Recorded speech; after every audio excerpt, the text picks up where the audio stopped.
Chapter 1. A Land Between Nations. Before the first shot was fired, before the name Alamo echoed in the minds of generations, before Texas was a battlefield, it was a question mark on the map. A wild expanse of prairies and rivers, swamps and canyons, stretching between the ambitions of empires and the dreams of settlers. Texas was a land waiting to be claimed, but never truly tamed. In the early 1800s, it was a place where maps lied, promises vanished, and nations collided. It wasn't yet Texas. It was a frontier caught between the old world and the new, between empire and rebellion, between peace and war. The Spanish had held Texas for centuries, but their grip was always loose. They built missions and presidios, hoping to bring order, religion, and governance to the region. But the indigenous peoples, Comanche, Apache, Karankawa, Tonkawa, were not so easily converted or conquered. They had their own claims, their own lives, and their own ideas of freedom.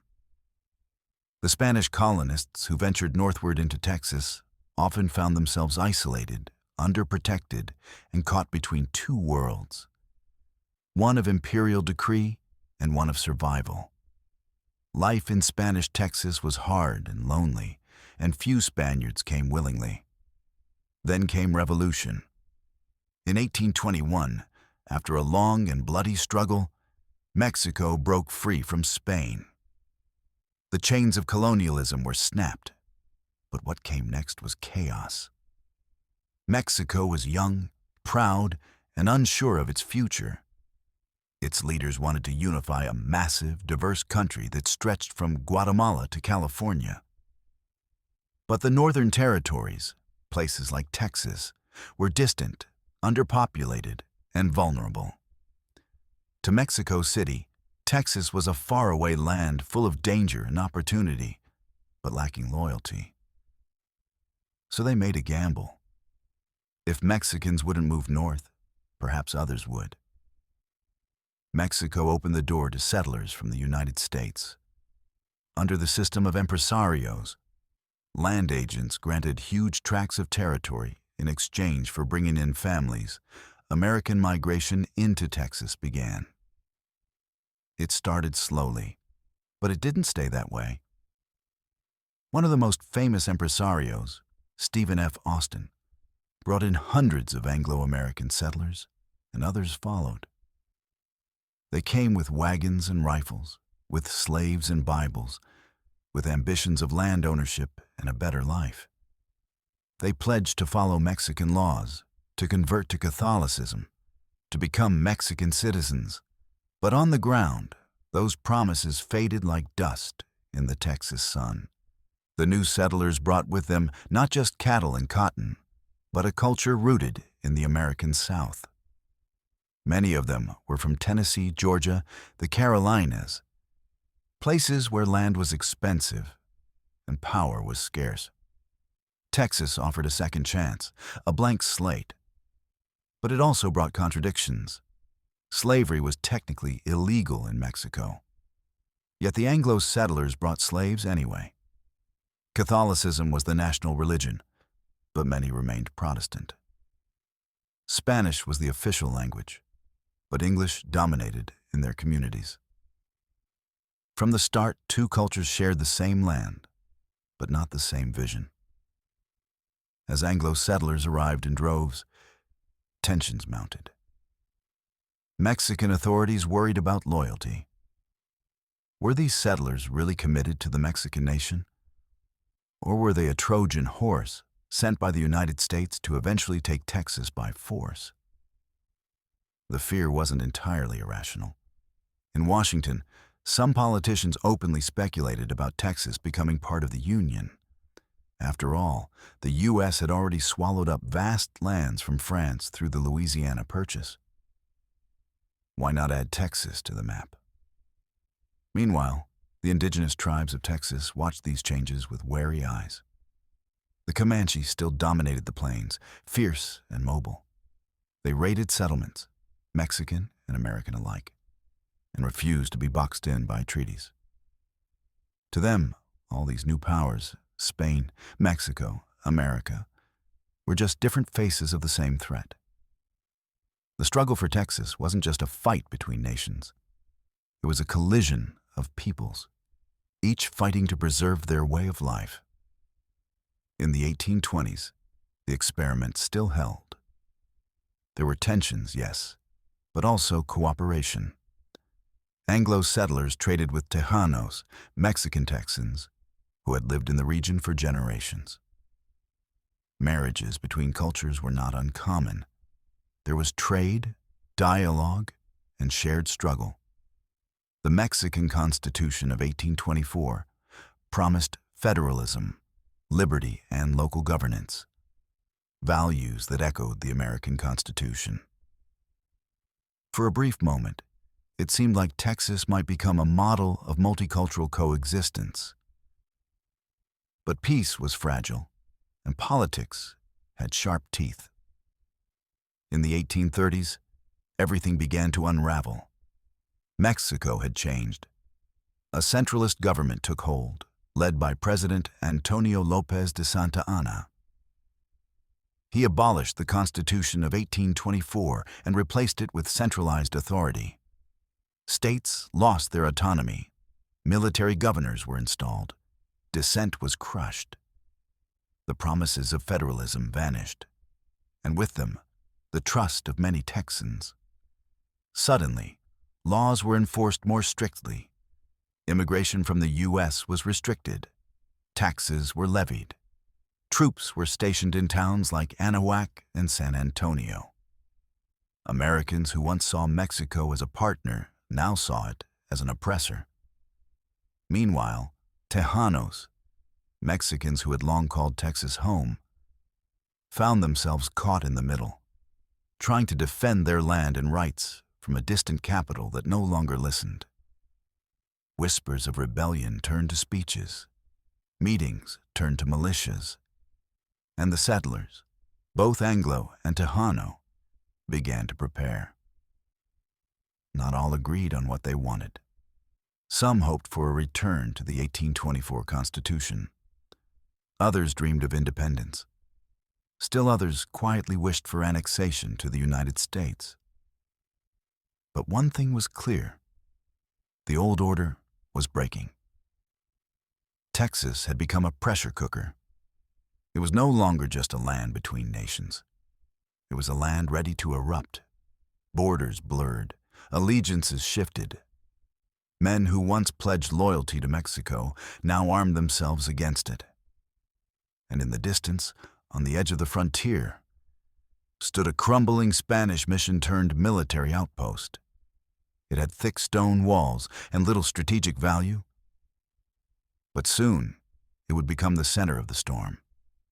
They called it the Alamo, and what happened there would echo through the centuries. Chapter 2. Revolution Brewing.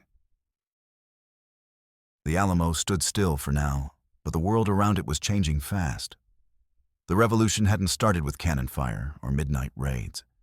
It started with paperwork and promises, with constitutions and betrayals, with laws inked in distant capitals and felt on the ground by men with plows and rifles. It began the moment Mexico won its independence from Spain in 1821. For a brief, flickering moment, the birth of a new republic filled the air with hope.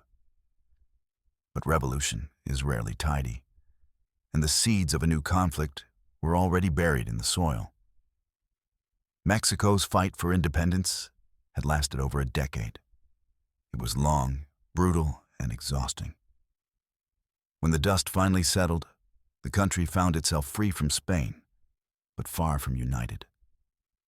It was vast, stretching from the Yucatan to California, but fragile.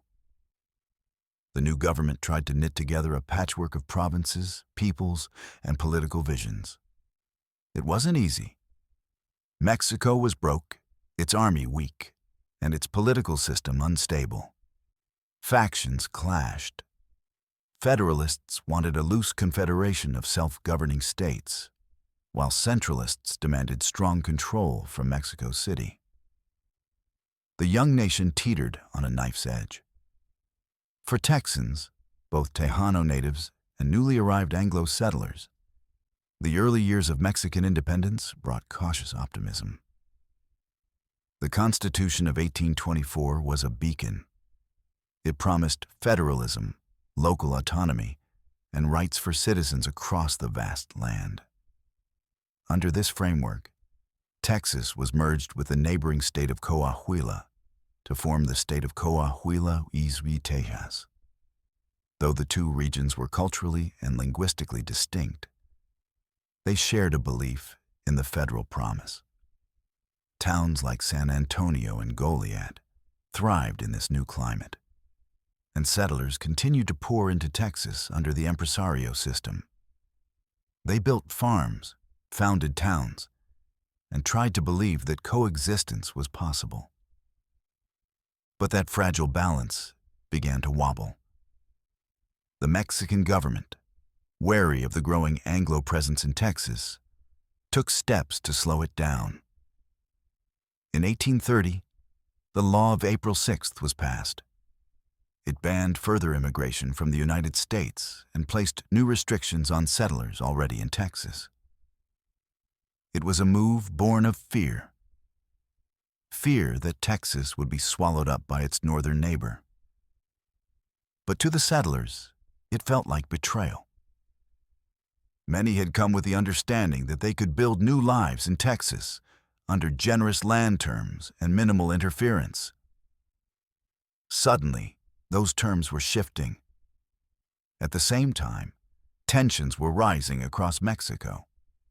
The presidency changed hands often, and political stability remained elusive. And then came Santa Anna. Antonio López de Santa Anna was a man of contradictions, a charismatic leader who portrayed himself as the savior of Mexico, but whose ambition would eventually rip the nation apart. He rose to prominence through military campaigns and populist rhetoric, championing federalism in his early political career. Many Texans, frustrated with Mexico's increasing centralization, pinned their hopes on him.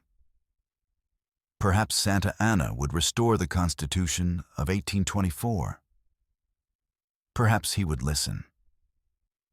But hopes have a way of curdling. Once in power, Santa Anna changed course. In 1834, he scrapped the Constitution he had once supported and dissolved the Federalist system. Power flowed straight to Mexico City, and the states were stripped of their autonomy. Governors were replaced with military commanders loyal to the president. Dissent was crushed. Rebellion was not tolerated. The message was clear. The era of shared power was over. This shift rippled through Texas like a shockwave. Tejanos who had supported the Federalist vision felt abandoned. Anglo settlers, already wary of Mexico's intentions, now saw their worst fears confirmed. The dream of local governance had vanished, and in its place came soldiers, taxes, and decrees from faraway bureaucrats. Texas was no longer a place of opportunity. It was a province under occupation. Small sparks began to ignite. In Anahuac, tensions flared when a Mexican commander arrested several settlers over land disputes and customs duties. The settlers protested, some armed themselves, and the conflict briefly erupted into violence. Though the skirmish was small, it marked a turning point. Texans were no longer just talking about resistance.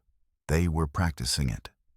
In other towns, the mood shifted from anxious to defiant. Secret meetings were held. Militias were formed. Letters flew across the countryside, calling for action, unity, and preparation.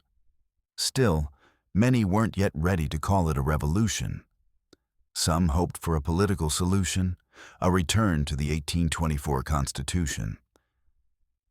Others wanted Texas to become its own Mexican state, separate from Coahuila. Independence, at this stage, was a radical dream, whispered in corners but rarely shouted. But the ground was shifting too quickly for half measures. Santa Anna's crackdown wasn't limited to Texas. In the state of Zacatecas, Federalist resistance was met with brutal force. His army crushed the rebellion, and the punishment was merciless. The message to Texas was loud and bloody: resist, and you will be destroyed. But instead of frightening Texans into obedience, it pushed many to the edge. If they didn't stand now, they might never stand again. And yet, the movement wasn't unified. There were divisions between Tejanos and Anglos, between settlers who wanted independence and those who simply wanted old promises honored. But fear and anger have a way of creating strange alliances. Local leaders began to emerge. Stephen F. Austin, who had once urged loyalty to Mexico, now hinted at revolution. William Travis, young and defiant, stirred up trouble with his pen and his sword. Sam Houston, a seasoned fighter with a mysterious past, arrived in Texas just as things began to heat up. Still, it wasn't just about politics.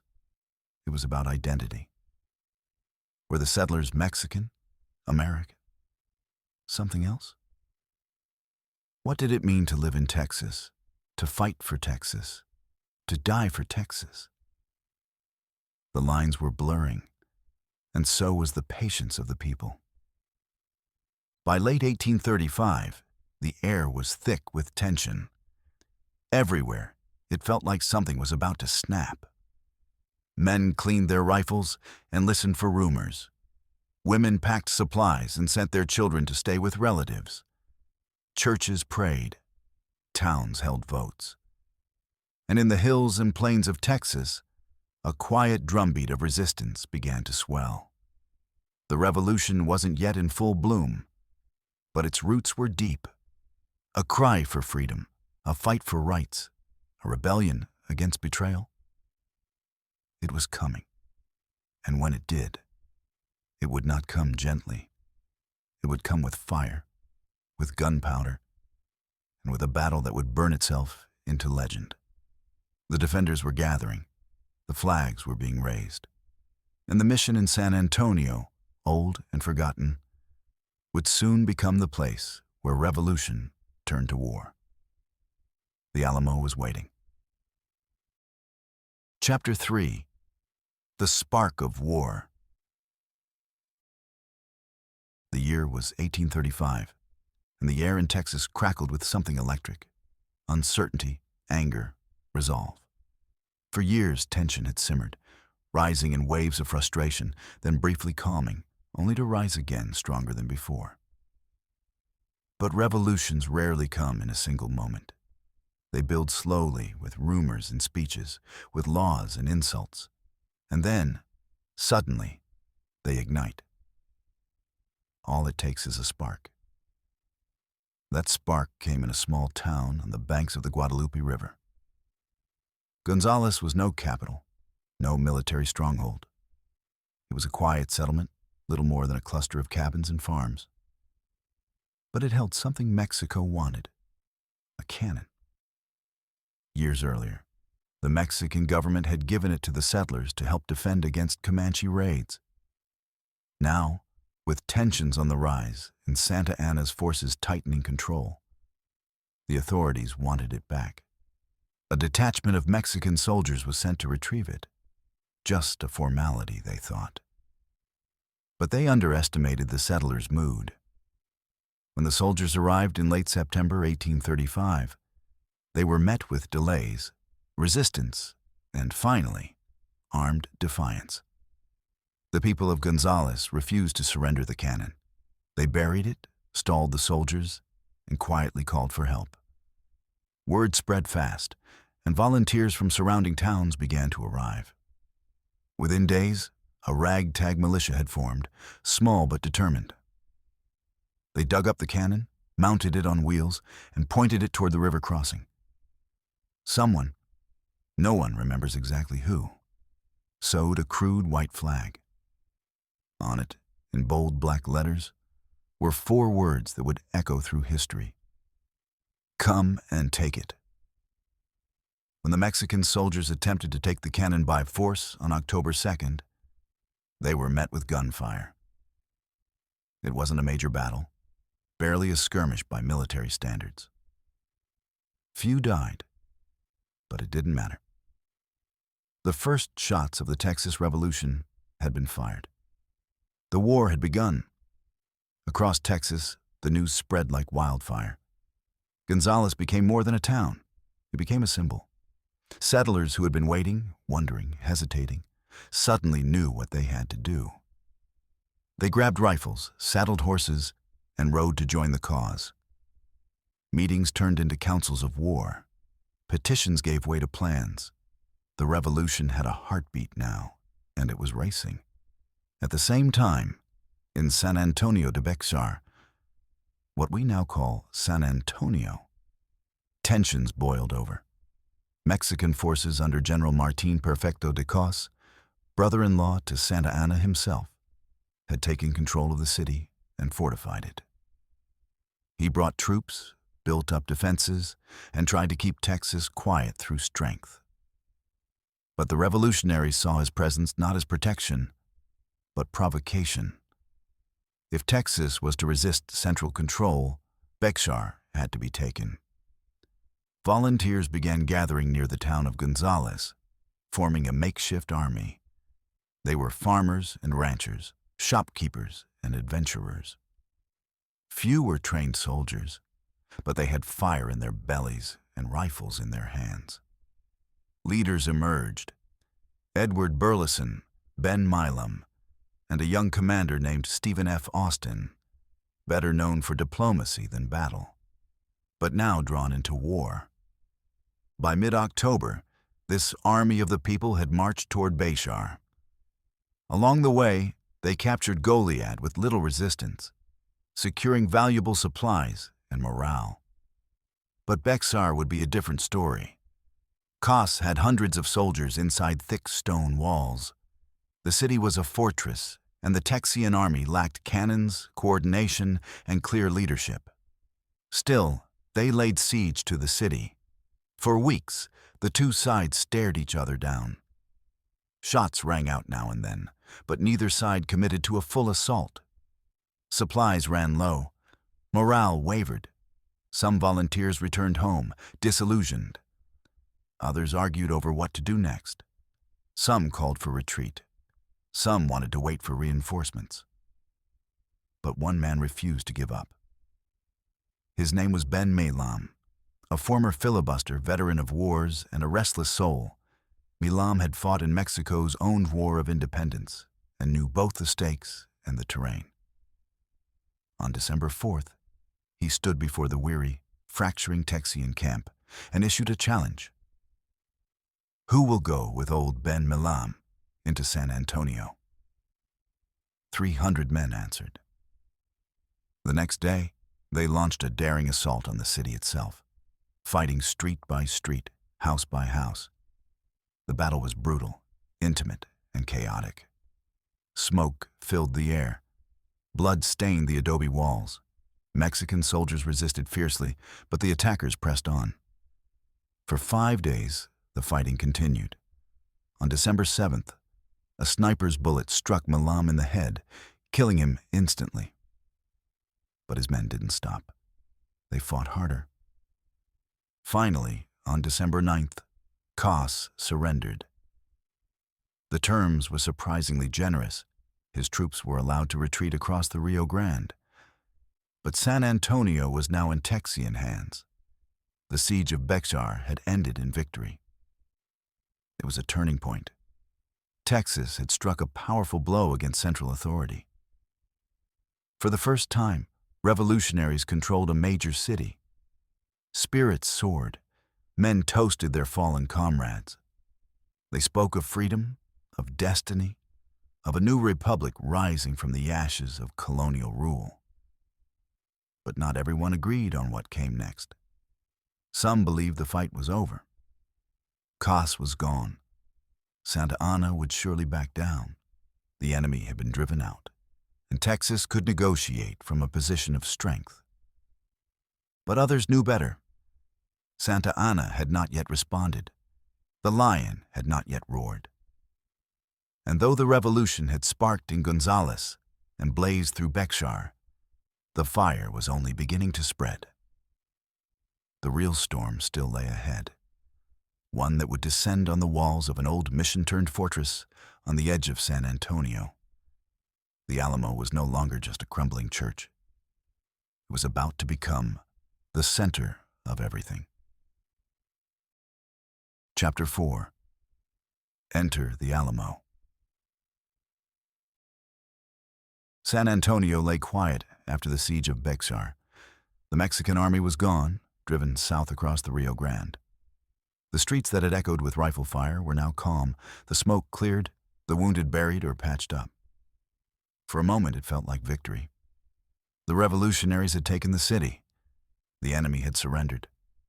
Some thought the war was over, but it wasn't peace they had found. It was a pause, and in that pause, a new symbol emerged from the dust. The Alamo. It didn't look like much. An old Franciscan mission, weathered by sun and time, half crumbling at the edges. Its chapel stood roofless. The outer walls were thick but battered. It had been built decades earlier, not for war but for worship, to spread Christianity to the native peoples. But empires had other ideas for it. The Spanish had used it as a fortress. The Mexicans had garrisoned it. And now, with San Antonio in rebel hands, the Texians needed a place to make a stand. They looked to the old mission and began to dig in. No one thought it would become legendary. At first, the Alamo was just convenient, centrally located with solid walls and a few usable cannons left behind. But its location made it vital. If Santa Anna returned, and many believed he would, he'd come through the south. San Antonio was the gateway to the heart of Texas. Whoever held the Alamo would hold the road. The men who chose to stay weren't a formal army. They were volunteers, idealists, adventurers, and stubborn fighters. Some had families, some had none. Some were hardened veterans, others barely trained. But they believed in something: liberty, independence, the chance to build a new land. And they were willing to die for it. At first, command fell to Colonel James C. Neal, a seasoned and respected leader. But by early 1836, Neal had to leave temporarily due to family illness, and command passed to a young, fiery lawyer-turned-soldier named William Barrett Travis. Just 26 years old, Travis was ambitious, proud, and deeply committed to the Texian cause. He took the mission seriously.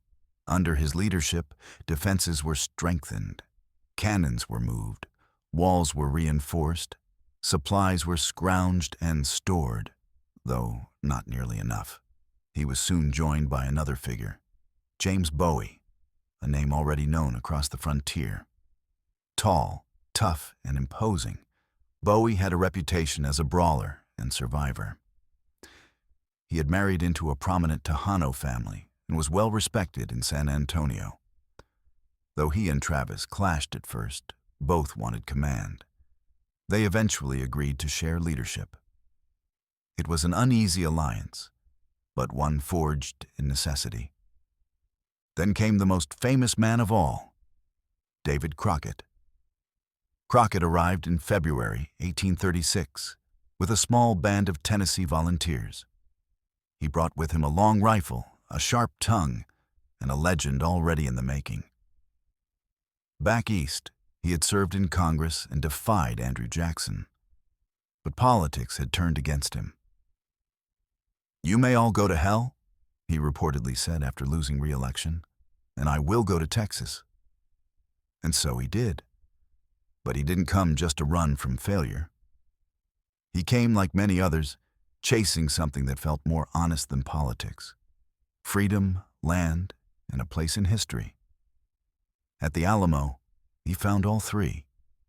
In total, fewer than 200 defenders occupied the Alamo. They were outnumbered from the start, undersupplied, and poorly equipped. Many of them didn't even know how bad things would get. Letters were sent asking for reinforcements, but few came. Still, they stayed. They repaired the walls, drilled with their rifles, and waited.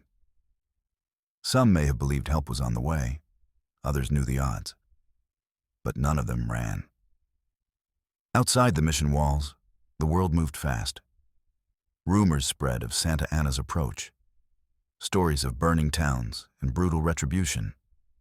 Some hoped the dictator might stay in Mexico City, too preoccupied with other rebellions to focus on Texas. But hope is a fragile thing. And as February wore on, it became clear he was coming. Santa Anna had raised a massive army and was marching north with ruthless efficiency. He was determined not just to reclaim Texas, but to crush the rebellion in one swift, merciless blow. There would be no negotiations, no forgiveness. He came not to talk, but to punish. And the Alamo stood in his path. Inside the mission, the defenders knew they would be the first target.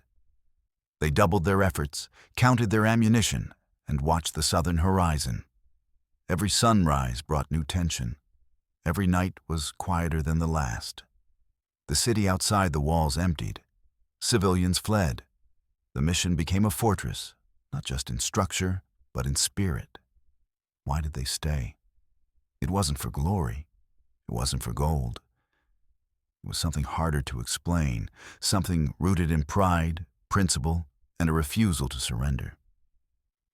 They believed that Texas was worth fighting for, worth dying for. And the Alamo, battered and forgotten, became the line they would not cross. They didn't know they would become legends. They didn't fight for monuments or stories in school books. They fought because they believed the cause was just, because turning back felt like defeat, because something in them refused to kneel. They were men of flesh and flaw, stubborn and sometimes reckless. But they stood together behind those crumbling walls, waiting for the storm. The Alamo had once been a place of faith. Now it became a place of defiance. The stage was set. The defenders were in place. And the red flag of no quarter would soon rise above Santa Anna's army. The battle that would define Texas was no longer a distant threat. It was marching closer, hour by hour. And the Alamo, worn and waiting, stood ready to meet it. Chapter 5. The Defenders.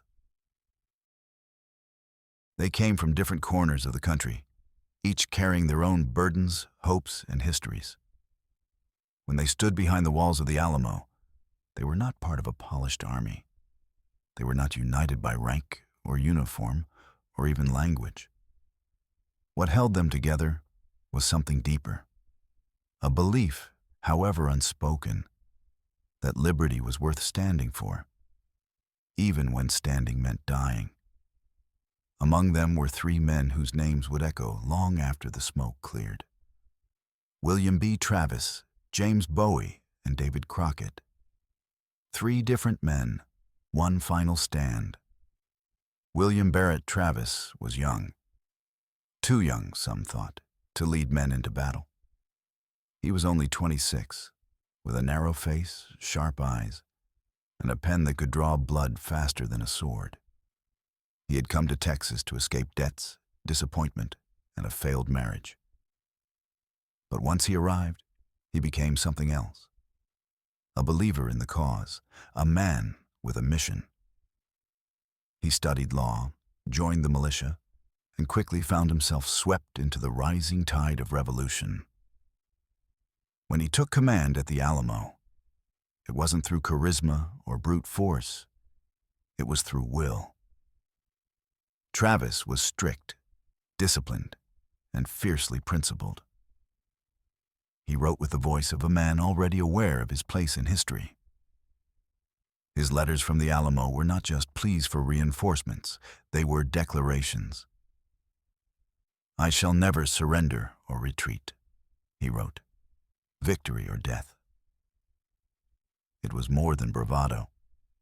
He knew what was coming. He saw the approaching shadow of Santa Ana and chose to face it. In many ways, Travis was the soul of the Alamo, unyielding, defiant, and burning with purpose. But there was another kind of leader within the walls. James Bowie, older and harder, brought something different. Where Travis brought discipline, Bowie brought grit. His life was a saga of danger and reinvention. Born in Kentucky, raised in Louisiana, he had made and lost fortunes. He fought duels, traded land, and built a name for himself in the rough world of the American frontier. The knife that bore his name, the Bowie knife, was more than a weapon. It was a symbol of the kind of man he was. Sharp, deadly, and unafraid of close combat. Bowie had married into a respected Tejano family in San Antonio. He knew the people, spoke their language, and earned their trust. Unlike Travis, who was a recent arrival, Bowie was rooted in the land. He had once fought for Mexican independence, but like many, he turned against the centralist turn of Santa Anna's regime. When the Texian cause needed a fighter, Bowie didn't hesitate. But by the time the Alamo came under siege, Bowie's strength was already failing. Illness, likely tuberculosis or typhoid, confined him to a bed. He gave orders from a cot, revolvers at his side, ready to fight even from his sick room. He would not leave, not while the enemy advanced. And then there was Davy Crockett, frontiersman, politician, and living legend. He came to the Alamo as both man and myth. Born in the hills of Tennessee, he had grown up poor, hunted his own food by age 8, and fought in the Creek War. He served in Congress, stood against Andrew Jackson, and championed the rights of the common man. But politics turned on him. When he lost re-election, he turned westward, toward Texas, where his fame still opened doors. "You may all go to hell," he said, "and I will go to Texas." His words rang out like prophecy. Crockett brought with him a small band of Tennessee volunteers, as rough and ready as he was. He brought his long rifle, Old Betsy, and a wit as sharp as his shot. To the men at the Alamo, he was both entertainment and inspiration. He told stories by the fire, sang songs, and lifted spirits. But beneath the humor was a man who understood war. He had seen it, he had survived it, and he knew, when the Mexican army appeared on the horizon, that this fight might be his last. These three men, Travis, Bowie, and Crockett, did not always agree. Their temperaments clashed. Travis favored strict order, Bowie leaned on frontier instinct, and Crockett lived in the space between. But the Alamo didn't need perfect unity. It needed resolve, and that they shared. Around them stood a garrison of fewer than 200 men. Their names were not yet etched into legend, but their courage would carve them there. Some were Tejanos, like Juan Seguin's company, who chose to fight against Santa Ana for the future of their homeland. Others came from across the American South, from Georgia, the Carolinas, Kentucky, and Mississippi. There were Irishmen, Germans, and freedmen. Some were young boys, eager for adventure. Some were seasoned fighters with nothing left to lose.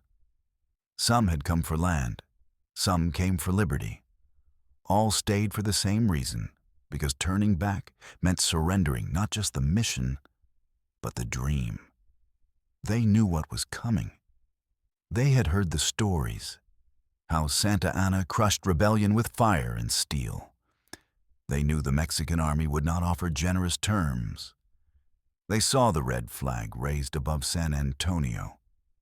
No quarter, no mercy. Surrender meant death, and so did defiance. But still, they stayed. They patched the walls with dirt and timber. They reinforced the palisades. They mounted the cannons and dug trenches. They trained during the day and prayed at night.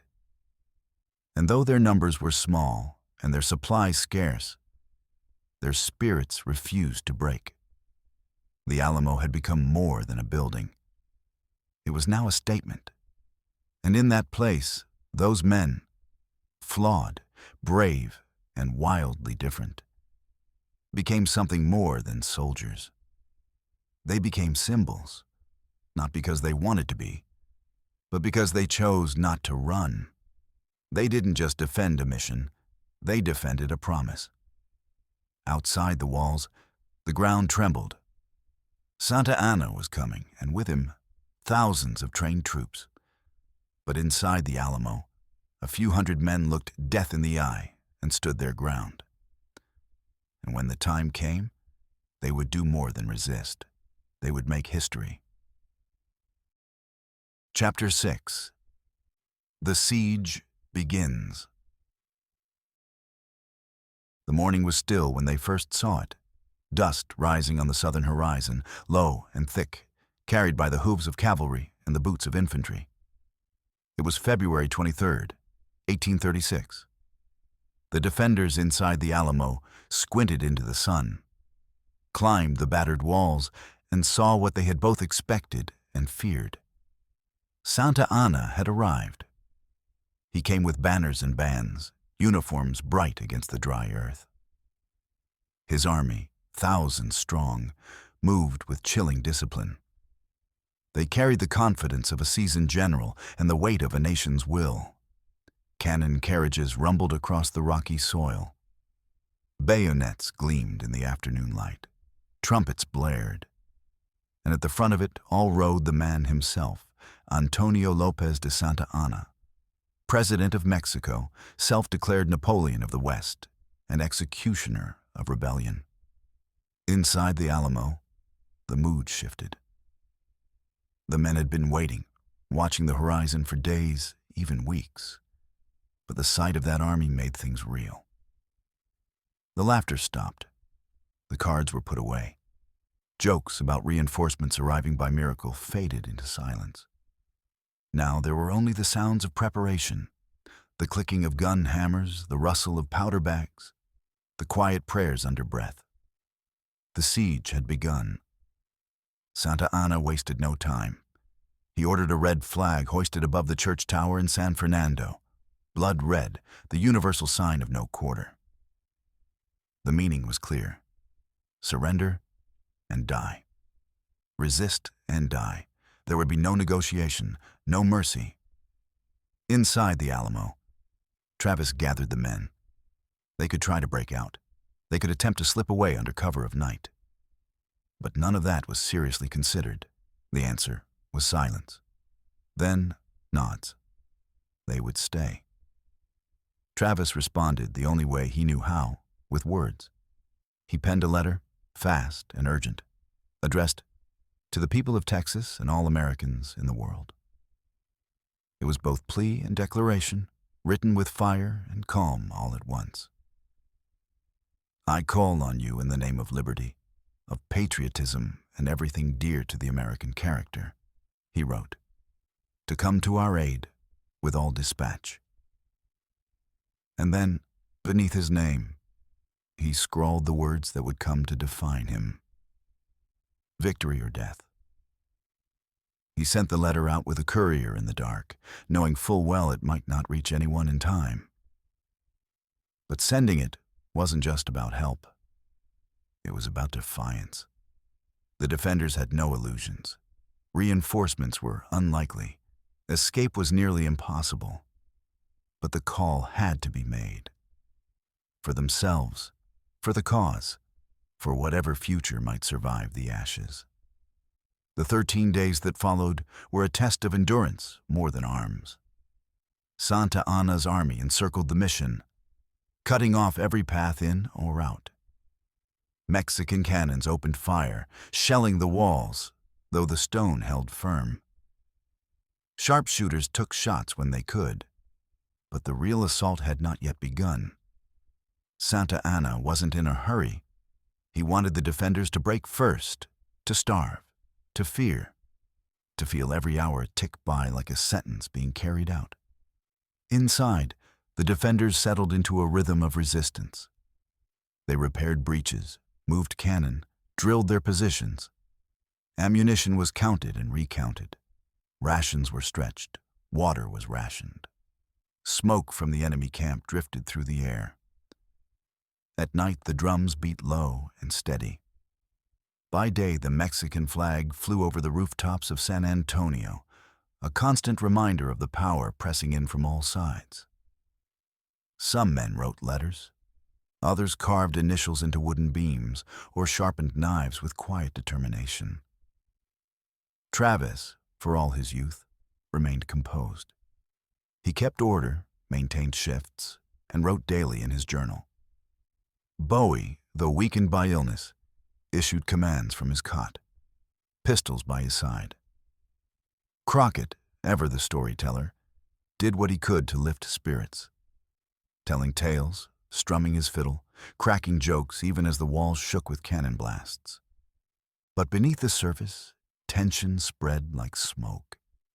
Each sunrise brought the same haunting question. When would it happen? When would Santa Anna finally attack? Some defenders hoped the Mexican general might lose interest, move on, wait for more favorable ground. Others thought reinforcements from Goliad or Gonzales might still arrive. But hope wore thin as the days dragged on. The red flag never lowered. The cannon never stopped. The enemy never left. On the 8th day of the siege, Travis gathered the men for a moment that would pass into legend. According to accounts passed down, he drew a line in the dirt with his sword and offered them a choice. Cross it and stay to fight. Stay behind and leave if you must. All but one man crossed the line. Some say Bowie, too sick to stand, asked to be carried over it. The truth of the story is impossible to verify. But what matters is that they stayed. By the 10th day, nerves were fraying. The nights were restless. The smell of powder lingered in every breath. And the sounds, drums, marching boots, orders shouted in Spanish, never stopped. The siege wasn't just military pressure. It was psychological. It was designed to crush the will before the body ever fell. But the defenders did not break. They did not surrender. Each day they woke and took their positions, knowing full well what was coming. They knew how it would end. And still, they stayed. Outside, Santa Anna grew impatient. The time for waiting was almost over. The 13 days had served their purpose. The garrison had been isolated. The enemy was tired. The trap was closed. Soon, the assault would begin. But not in the daylight, not in the open. No, Santa Anna would strike at dawn, when shadows stretched long and the defenders were at their weakest. He would send his men in waves, break the lines by sheer force, and wipe the Alamo from the map. Inside the fortress, on that final night, the men prepared. They checked their weapons. They wrote final letters. They looked to the stars, to their comrades, to their own hearts. 13 days of waiting had brought them to the edge. There would be no more waiting. Only the end remained. Chapter 7. Letters from the Brink. By the 7th day of the siege, the sound of Mexican drums had become a kind of heartbeat, slow, steady, unrelenting. Each thud echoed through the mission walls like a countdown. Inside the Alamo, the men grew quieter, not from fear, but from certainty. They no longer wondered if Santa Anna would attack, but when. The walls held, but spirits were fraying. Ammunition was running low, food and water were dwindling, and still, no help had arrived. William Barrett Travis knew the odds. From his position atop the walls or in the makeshift command post, he watched Santa Anna's army dig in. Thousands of men encircled the small compound, and every morning brought new artillery placements, new tents, new enemy faces. The defenders numbered fewer than 200. There was no path out, no illusions left. And yet, Travis didn't waver. What he did was right. On February 24th, 1836, Travis sat down with paper and ink and composed one of the most famous documents in American history. Addressed to the people of Texas and all Americans in the world, the letter was more than a call for help. It was a statement of intent. In clear, urgent strokes, he explained that the garrison was surrounded by 1,000 or more Mexican troops, and that the enemy had demanded unconditional surrender. "I have answered the demand with a cannon shot," he wrote calmly, as if describing an ordinary negotiation. He then made his plea. "I call on you in the name of liberty, of patriotism, and everything dear to the American character, to come to our aid with all dispatch."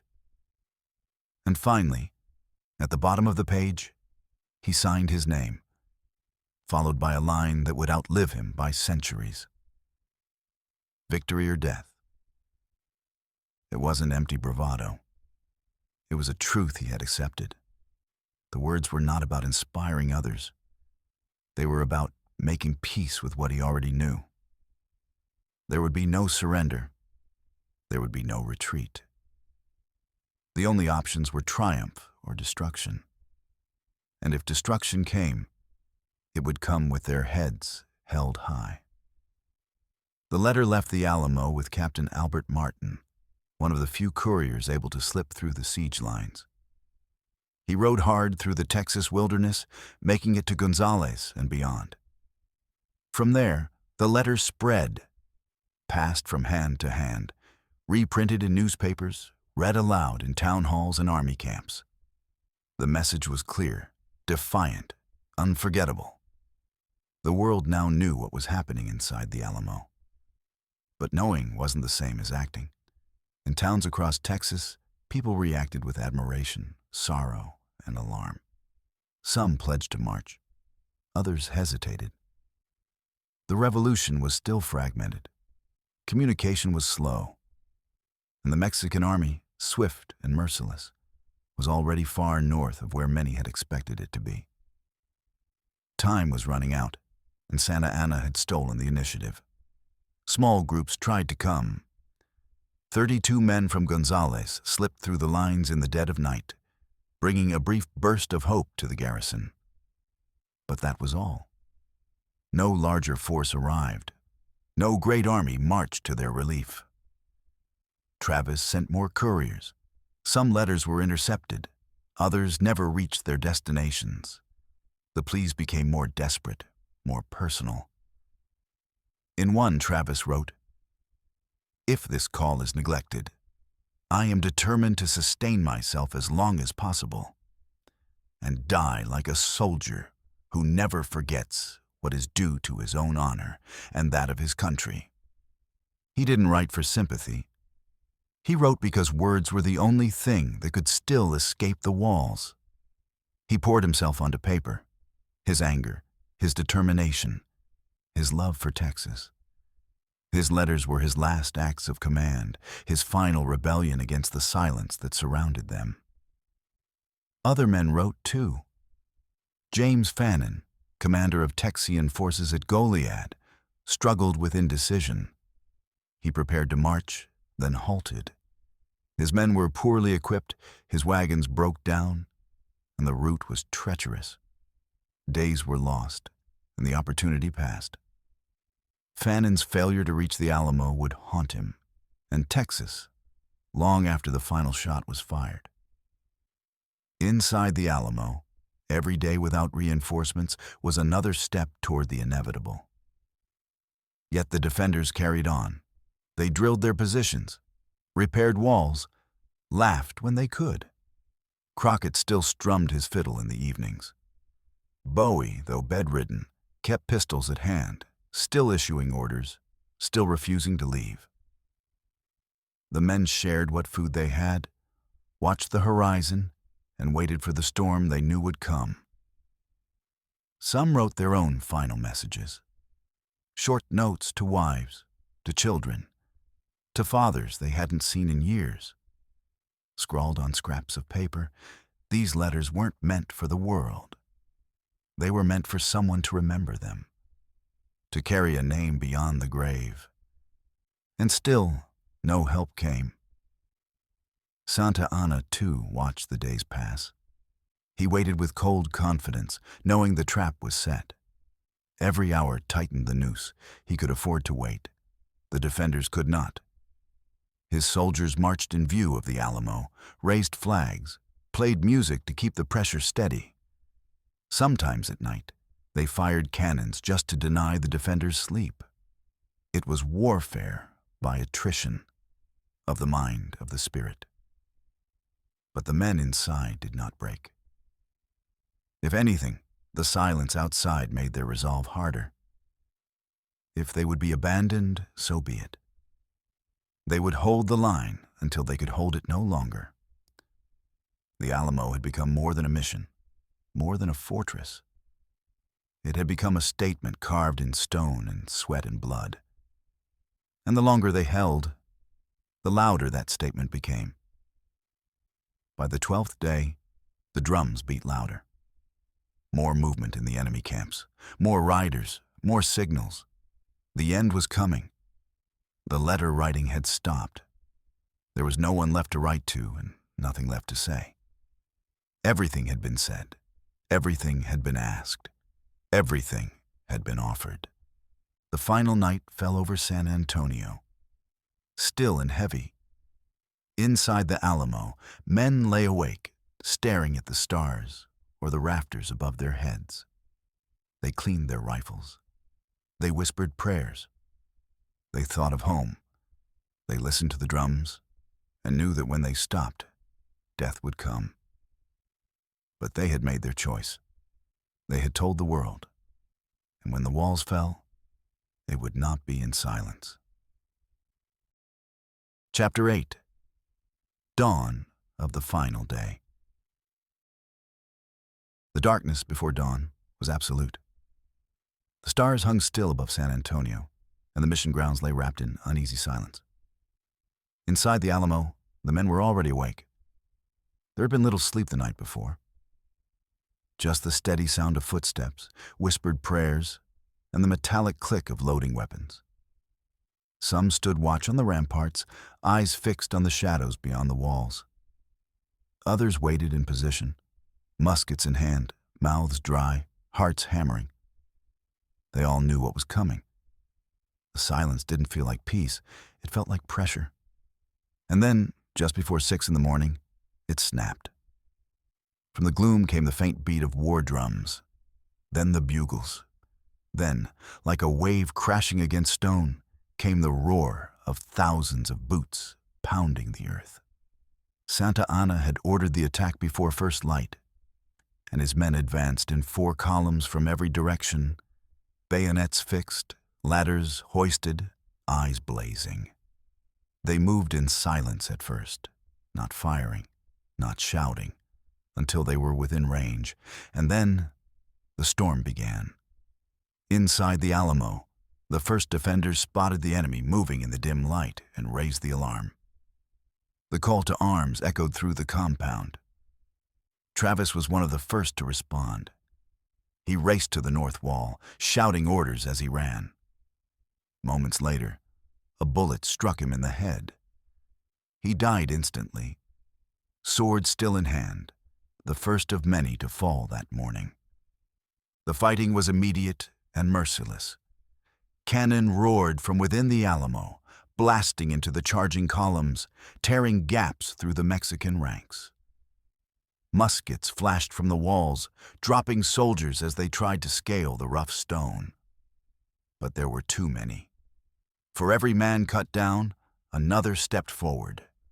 Ladders slammed against the walls, grappling hooks found purchase, and the enemy began to pour over the battlements like floodwater breaching a dam. The defenders fought desperately. On the north wall, where the attack was fiercest, riflemen fired point-blank into the climbing troops, only to be met with bayonets and sabers. In the southwest corner, cannon crews turned their guns inward, firing canister shot into the courtyards as enemy soldiers swarmed through the gates. Smoke filled the air. The sounds of musket fire, screams, and shouts mixed into a deafening chaos. James Bowie, still bedridden from illness, made his stand from a cot in one of the rooms near the chapel. He had refused evacuation. 2 pistols at his side, he fired until the last possible moment. According to some accounts, Mexican soldiers found him surrounded by the bodies of men he had killed. Others say he was dragged from his bed and executed. The truth, like much of what happened in those final moments, was lost in the dust and blood. Davy Crockett was seen at the palisade, leading a group of Tennesseans in brutal hand-to-hand combat. His long rifle cracked again and again, and when the ammunition ran dry, he fought with the butt of his gun, then with a knife. Some say he died in the courtyard, surrounded by enemy bodies. Others claim he survived the initial assault, only to be captured and executed after the fighting ended. Even in death, Crockett remained half man, half legend, and no one would ever quite agree on how his final hour passed. The defenders fell back, step by step from the walls into the interior. Rooms became battlegrounds. Doorways became choke points. Every corner of the compound was soaked in smoke and fire. Men fought with knives, clubs, fists, anything they could grasp. The chapel became the last refuge. A few dozen men, wounded and desperate, retreated behind its thick stone walls. They barricaded the entrance and prepared for a final stand. But the walls couldn't stop the inevitable.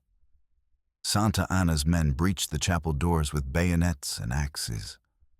What happened inside was swift and brutal. No quarter was given. No one was spared. The defenders had known it would end this way. And yet they fought until the very last breath. The mission that had once echoed with hymns now echoed with cries of pain and the ring of steel on stone. By 8 a.m., the Alamo had fallen. Smoke still hung in the air. The courtyards were littered with the dead, Mexican soldiers and Texian defenders alike. The red flag that had signaled death without mercy still flew above the city. Santa Anna walked the battlefield with cold satisfaction. He had crushed the rebellion's most defiant outpost. Let the others see what resistance would earn them. He ordered the bodies of the defenders burned in great pyres, their ashes left to mingle with the Texas wind. No graves, no markers, only silence where once there had been gunfire. But even in that silence, the story did not die. Among the few survivors were women and children. Susanna Dickinson and her infant daughter, a small group of Tejanos, a few servants. Santa Anna spared them and sent them away with a message. Tell the others what happened here. Let them see what awaits those who defy the crown. They carried the story far beyond San Antonio. 13 days of siege had led to 90 minutes of slaughter. But something had shifted in those final moments.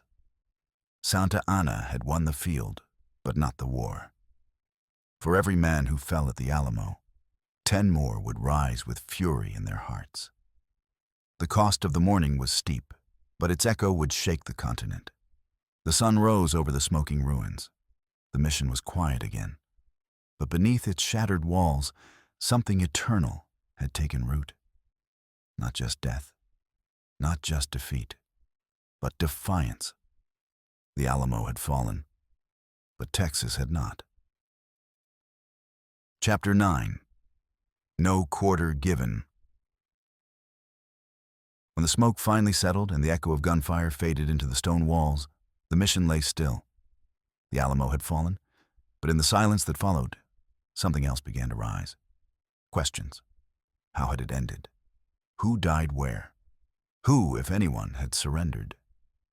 And most of all, what did Santa Anna order once the battle was won? The accounts that emerged after March 6th were as varied as the men who gave them.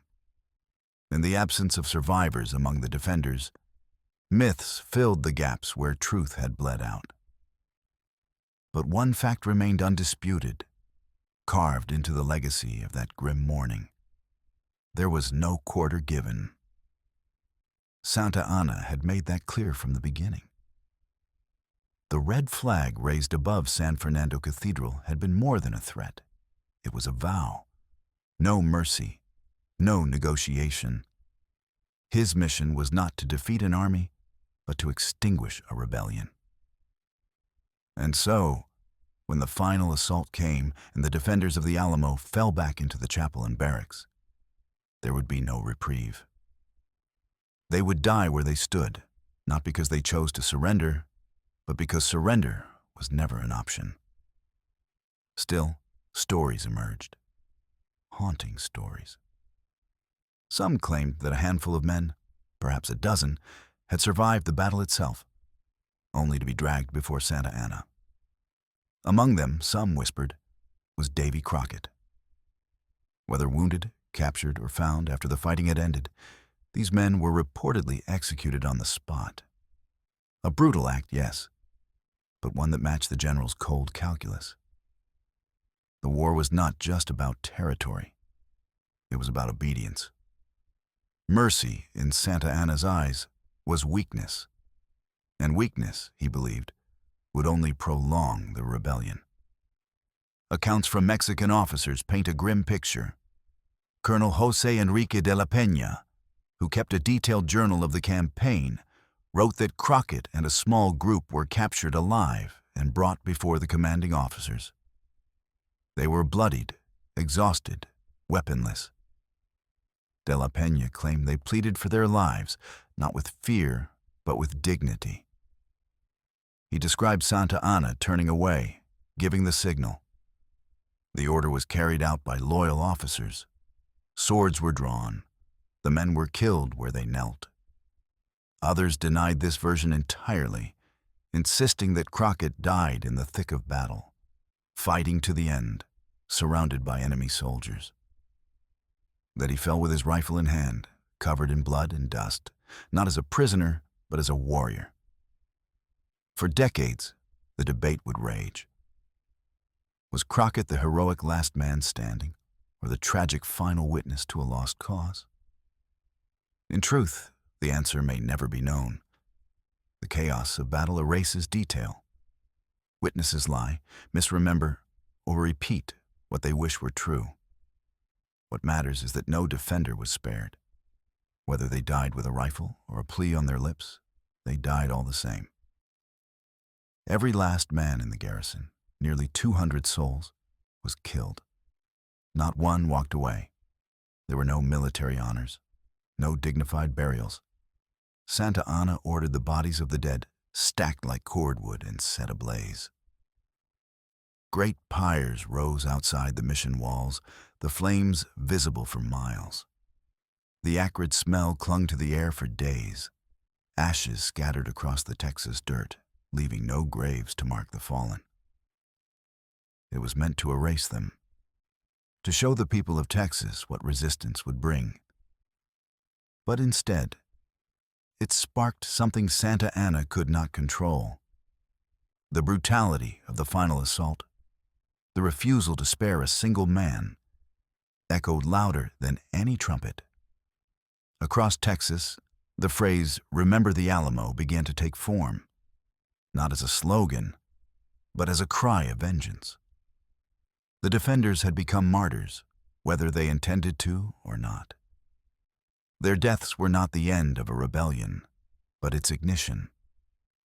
The stories that survived were kept alive by the few who had lived through the siege. Susanna Dickinson, wife of defender Alamo Dickinson, was one of them. She and her infant daughter were spared and sent to tell the tale. She described the bodies, the smoke, the silence that followed the slaughter. A slave named Joe, who had served Travis, was also released and carried with him the memory of his master's final stand. Their accounts, though limited, helped shape the memory of the Alamo, not just as a lost battle, but as a moral reckoning. Some stories grew in the telling. That Travis died with sword in hand, shot on the north wall. That Bowie fired his pistols from his sick bed until soldiers stabbed him through with bayonets. That Crockett played his fiddle one last time before the final charge. Fact and legend began to blur until the Alamo ceased to be just a place. It became an idea, a symbol of bravery against impossible odds, of sacrifice in the name of something greater. But beneath the myth, there was blood. There were screams. There were men who knew they were outnumbered and still loaded their rifles. There were fathers who would never see their children again, sons whose names would only be remembered because of how they died. The Alamo was not a glorious last stand. It was a slaughter. And Santa Anna intended it to be one. He believed he had crushed the rebellion with fire and steel, that no one would dare rise after what he had done. But violence has strange consequences. The sight of burned bodies, the knowledge that no prisoner was spared, hardened the resolve of Texans who had once been uncertain. Santa Anna had tried to end a revolution. Instead, he had baptized it. The Alamo's fall was not the end of the story. It was the midpoint, a moment where myth and memory collided with brutal truth. The defenders died, but what they died for, whether freedom, pride, or simply the man next to them, took on a life of its own. There was no quarter given, and because of that, there would be no quarter asked in the battles yet to come. Chapter 10. The Women Who Survived. When the guns fell silent and the morning light touched the broken stones of the Alamo, death hung heavy in the air. Smoke still drifted from the walls. The scorched ground bore no markers, no mercy, no sign that anyone had lived through what had just happened. And yet, from behind the thick walls and inside shattered rooms, a few figures emerged.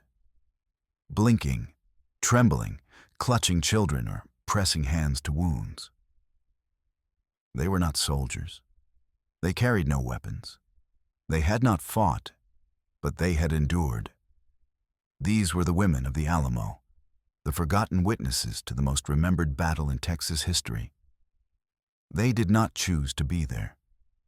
They were the wives, daughters, and servants of the men who had taken their stand inside the mission. As the siege began, they stayed with their families, sheltered in rooms that had once served as storerooms, quarters, or chapels. They cooked, they nursed, they prayed. Some held their children close while cannonballs shook the walls. Others sat by dying men, wiping sweat from fevered brows, knowing each moment could be the last. When the final assault came in the dim hours of March 6th, there was nowhere left to run. As soldiers poured into the Alamo, steel clashing against stone, smoke thickening in the corridors, the women huddled in corners and prayed they wouldn't be noticed or slaughtered. And somehow, in that tide of violence, a handful were spared. One of them was Susanna Dickinson. She had arrived at the Alamo with her husband, Captain Alamo Dickinson, and their infant daughter, Angelina. As the siege dragged on, she remained inside, caring for her child, watching the walls tremble and the sky darken with smoke. On the morning of the attack, she and her baby took refuge in the sacristy of the chapel. Almiron fought near the cannon, determined to hold the line. When the defenses crumbled and the chapel doors gave way, he was one of the last to fall. According to Susanna's later account, he rushed to her in his final moments and said only, "Great God, Sue, the Mexicans are inside. Kiss me, I must go." She never saw him again. When the fighting ended, Mexican soldiers burst into the room where she was hiding. She clutched her child, bracing for the worst. But the killing had stopped. The orders had changed. Santa Anna had already begun to shape the narrative, and he needed messengers. He spared her, not from compassion, but calculation. A mother and child made a powerful story. A living witness was more effective than silence. Another survivor was Juana Navarro Alsbury, a member of a prominent Tejano family and cousin to James Bowie's wife. She had entered the Alamo with her young son and her sister after being asked to nurse Bowie during his illness. Throughout the siege, she tended to him, fed the men, and tried to protect her family. When the final attack came, she too sheltered inside the chapel. She later recalled the screams, the smoke, the confusion. When soldiers broke through, she feared for her life. But a young officer intervened, pushing aside the men and assuring her safety. Like Susanna, she was told to leave, to carry the story. Then there was Enrique Esparza, a boy of about 8, son of defender Gregorio Esparza. His father had insisted on bringing his family into the fort, believing it would be safer than remaining outside. Gregorio would die in the fighting, but Enrique, his siblings, and his mother survived. In later years, Enrique would recount his memories of the battle, vivid and piercing. The thunder of guns, the faces of dying men, the long shadows of soldiers moving through blood-soaked halls. A few others survived as well. Ana Salazar, Trinidad Saucedo, and several enslaved people, including Joe, William Travis's personal servant. Joe had fought in the early moments of the battle before being ordered by Travis to take cover and survive. After the Alamo fell, he was captured, questioned, and then released. His testimony would later offer one of the few first-hand accounts of Travis's final moments. Together, these survivors stepped out of the wreckage and into history. They walked past the burning bodies of husbands, brothers, and friends. They passed soldiers who had seen them as enemies only hours before. And then they were sent out, on foot, on horseback, escorted by soldiers, to spread the word. Santa Anna wanted the world to know what happened at the Alamo, but on his terms, that defiance was crushed, that Mexico's authority was unshakable. But the stories these women carried refused to be controlled. Their grief gave them power. Their words sparked outrage and sorrow across Texas. They spoke of bravery, not just slaughter. They described defenders who refused to surrender, who fought with courage and fell with honor. They spoke names aloud, ensuring they would not be forgotten. Their voices gave shape to legend. Without them, the Alamo might have remained only a military footnote. With them, it became sacred ground. And yet, for all they endured, their stories were often sidelined. The official memory of the Alamo focused on the men who died, their rifles, their tactics, their last stands. The women who bore witness were left in the margins. But they carried something the fallen could not. The truth. They had seen the fear and the fire. They had heard the last cries, held the last hands, whispered the last prayers. Their presence was not incidental. It was essential.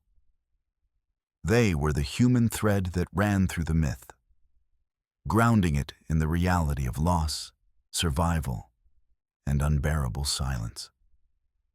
Long after the ashes cooled and new battles began, they remembered. They told their stories to children, to journalists, to anyone who would listen. Some were met with skepticism, others were embraced. But through it all, they kept the memory alive. Not the polished legend, but the raw truth. The faces, the sounds, the feeling of walking out of hell with a baby in their arms and nothing left but memory. The Alamo had been a fortress of men, but it was the women who carried it into history. They survived when survival seemed impossible. And through their eyes, the world came to understand what happened when ideals met walls and refused to fall quietly. Chapter 11. Shock Waves Across Texas. The Alamo was gone. Smoke still drifted above the crumbled mission walls, and the air over San Antonio hung heavy with the scent of powder and ash. Inside the ruined compound, there were no prisoners, no wounded, no defenders left to bury their dead. Only scorched earth and silence. Santa Anna believed he had proven his point. With the bodies burned and the rebellion decapitated, he was sure that fear would do the rest. But what he set in motion that morning did not end the Texas Revolution. It transformed it. Across the Texian settlements, word spread quickly, not with clarity, but with raw urgency. Couriers galloped through the countryside with stories from the survivors. The names of the dead were passed from mouth to mouth. Travis, Bowie, Crockett. The last stand of the Alamo was spoken of in hushed voices, then in loud fury. And then, in unison, the cry began to rise. Remember the Alamo. It was more than a slogan. It was grief made into fire. The defenders had held out for 13 days, against all odds, with no hope of rescue. They had died, every one of them, in the face of overwhelming force. And that sacrifice, so total, so absolute, did not crush the rebellion. It gave it meaning. For those who had wavered before, the line was now clear. There was no longer a middle ground, no neutral corners. You were with Texas, or you were against it. Sam Houston, commanding the Texian forces further east, received the news not with despair, but with grim determination. He had known that Santa Anna was moving fast, but the scale of the slaughter shocked even him. Still, he understood something deeper. This was no longer a series of skirmishes and political debates. This was now total war. The fall of the Alamo became his call to arms. He began to gather his forces, but more importantly, he began to prepare his army not just for defense, but for retribution. Volunteers flooded into Texas. Some came from nearby settlements, driven by outrage and personal loss. Others came from distant states, from Tennessee, Kentucky, and the Carolinas, carrying rifles and the memory of men like Crockett. Newspapers across the United States printed the story of the Alamo with fury. The image of a few brave men holding out against an empire stirred something deep in the American imagination. Even those who knew little of Texas were moved by the story of courage and annihilation. What had begun as a regional struggle now captured the hearts of a wider audience. In the settlements of Texas, panic and fury moved hand in hand. Civilians packed what they could and fled eastward, away from the advancing Mexican army. Wagons clogged the roads, families abandoned homes and farms, terrified that Santa Anna would burn everything in his path. It became known as the runaway scrape, a mass exodus of civilians trying to stay ahead of the storm. But with the fear came resolve. Men who might have hesitated to fight before now enlisted without hesitation. Churches rang with sermons about sacrifice and liberty. Town halls echoed with speeches and shouted pledges. And everywhere, the words were spoken. Remember the Alamo. Santa Anna, meanwhile, pressed forward, convinced that the rebellion was in its final days. He had crushed the strongest point of resistance, humiliated the insurgents, and made an example of the most famous defenders. He expected surrender, collapse, retreat. Instead, he found something else entirely. The very cruelty he believed would break Texas had only bound it together. The shock waves from the Alamo reshaped the revolution. The deaths there transformed the war from a rebellion of scattered settlers into a unified struggle for national survival. The memory of that mission, that final stand, gave the revolution its identity. It was no longer about resisting unfair taxes or opposing central government. It was about honoring the fallen. It was about living up to their sacrifice. As the days passed, the phrase spread through camps and towns like a fever. Remember, the Alamo was carved into rifle stocks, scrawled onto flags, shouted from pulpits and saloons. It was a vow, a promise that the defenders had not died in vain. And more than that, it was a warning. Texas would not forget. Texas would not forgive. The political leaders of the revolution, who had once debated whether independence was too bold a move, now stood united. On March 2nd, just 4 days before the final assault on the Alamo, they had declared independence. Now, that declaration felt justified not just by policy, but by blood. The fledgling Republic of Texas was baptized in fire, and the mission in San Antonio had become its altar.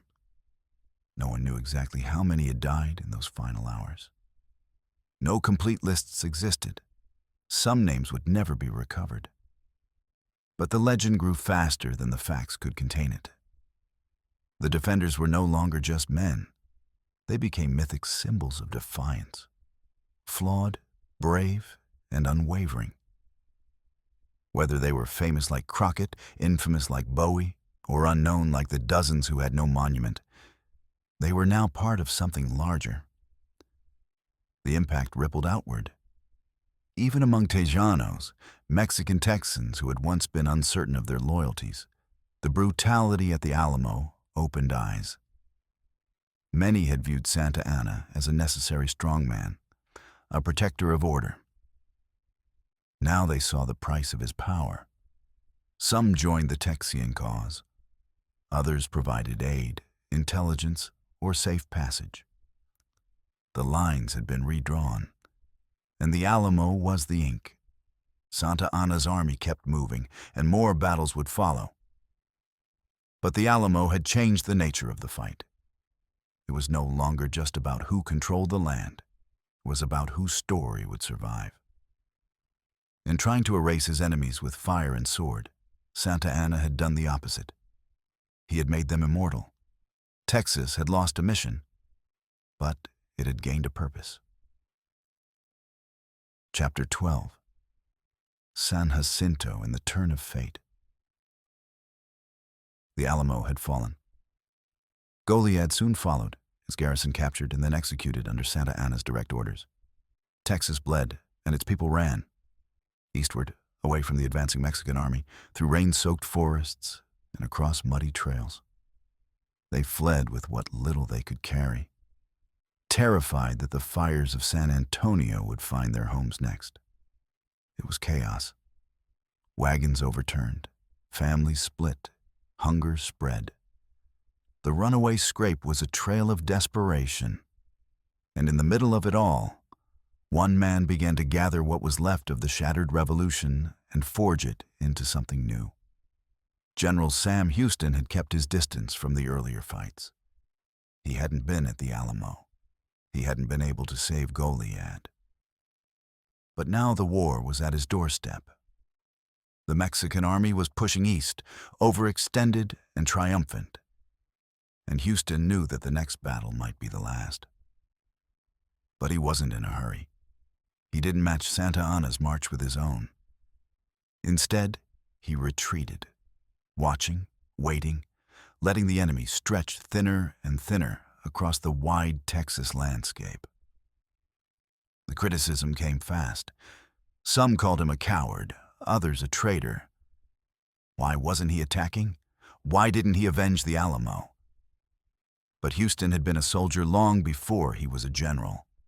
He knew when to wait and when to strike. And he knew that the right moment, the right ground, could turn despair into destiny. That moment came in April, on the banks of Buffalo Bayou near the San Jacinto River. Houston had gathered an army, small, ragtag, but burning with fury. Many of his men had come straight from the runaway scrape. They had lost homes, friends, fathers.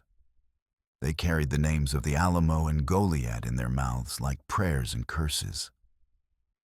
When scouts reported that Santa Anna himself had made camp nearby with a portion of his army, Houston made his move. The Mexican forces were overconfident. Santa Anna believed the Texian army was still on the run.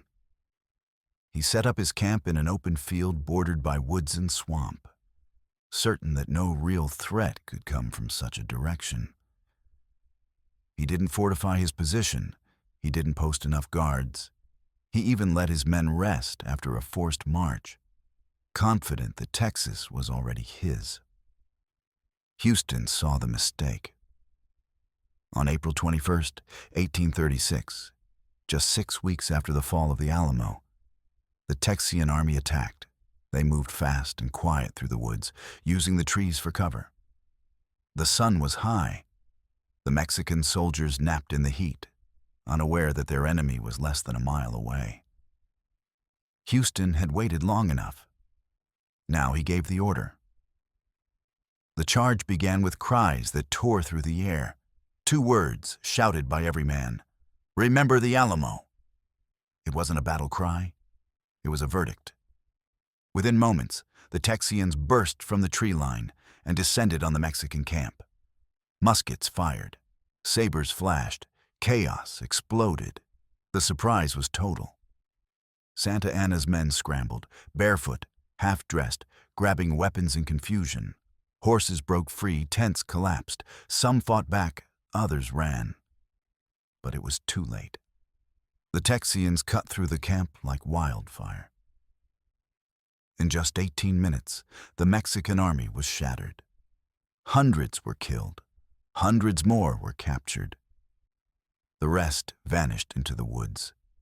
And Santa Anna, the man who had ordered the execution of every last soul at the Alamo and Goliad, was nowhere to be found. For hours, the Texians scoured the area, hunting for him. The next day, they found him, dressed as a common soldier, hiding in the brush, his face pale with fear. His own men, still loyal, gave him away.